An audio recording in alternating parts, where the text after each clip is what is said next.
정부와 국민이 일본의 경제보복 앞에서 국익을 지키기 위해 최선을 다하고 있는데 자유한국당은 정부 발목 잡기에만 골몰하고 있습니다.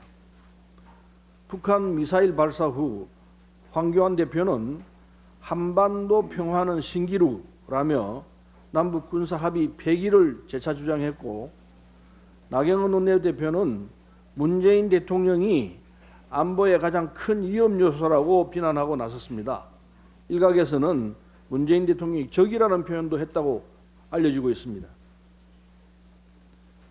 마치 자유한국당이 문재인 정부의 반군이라도 되는 것 아닌가 하는 생각을 하게 합니다.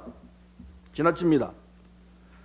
북한의 군사적 행동은 한반도 평화에 도움이 되지 않는 행동으로 어떠한 이유로도 용인될 수 없습니다. 이는 분명한 사실입니다. 그러나 자유한국당의 근시안적이고 냉전적인 태도 또한 한반도 평화를 구축하는 데 전혀 도움이 되지 않는 퇴행적 사고라는 말씀을 드리지 않을 수 없습니다. 한반도 평화 번영의 시대를 여는 길이 순탄할 수만은 없습니다. 그러나 문재인 정부는 중심을 굳건히 잡고 그 길을 열어가고 있습니다. 지난 5월 북한 발사 때만 해도 자유한국당은 남북 군사 합의를 폐기하라고 안보 공세를 펼쳤지만 불과 한 달여 뒤에 남북 미 정상이 판문점에서 만나는 역사를 만들고 대화의 모멘텀을 살려낸 바 있습니다. 안보는 무기보다 평화로 지키는 것이 100배 낫습니다. 전쟁을 벌여도 괜찮다는 것이 아니라면은 자유한국당의 냉전적, 호전적 태도야말로 대한민국 안보의 가장 큰 위험 요소라는 말씀을 드립니다. 시대가 바뀌고 있습니다. 호들갑 떠는 안보 파리로는 더 이상 국민의 공감을 얻을 수 없습니다. 한반도 평화 번영이라는 대의 앞에 정치 집단의 사사로운 이익을 앞세워서는 안 됩니다. 더 이상 문재인 정부의 반군처럼 자처하지 마시고 일본 수출 규제 대응과 한반도 평화 정착에 있어서 대한민국의 앞날을 위해 우군이 되어달라는 말씀을 드립니다. 일본의 경제 보복에 관해서도 한 말씀 드리겠습니다.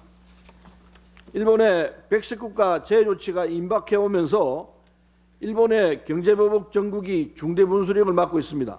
다행스러운 것은 정부의 애교 총력전으로 국제사회에서 우리를 지지하는 우군이 늘고 있고, 일본 내에서도 양심적 시민들이 수출 규제 조치 철회를 촉구하는 서명운동을 벌이는 등 여론전에서 우리가 앞서고 있다고 평가합니다.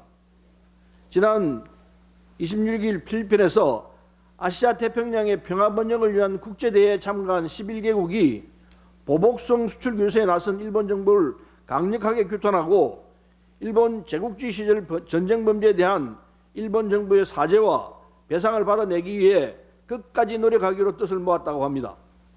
아베 정부도 진심 어린 사과와 배상만이 아시아 태평양의 평화와 번영을 도모하는 출발점이라는 사실을 직시하고 한국을 백색 국가에서 제외하면서 사태를 악화시키는 우려를 범하지 않길 바랍니다.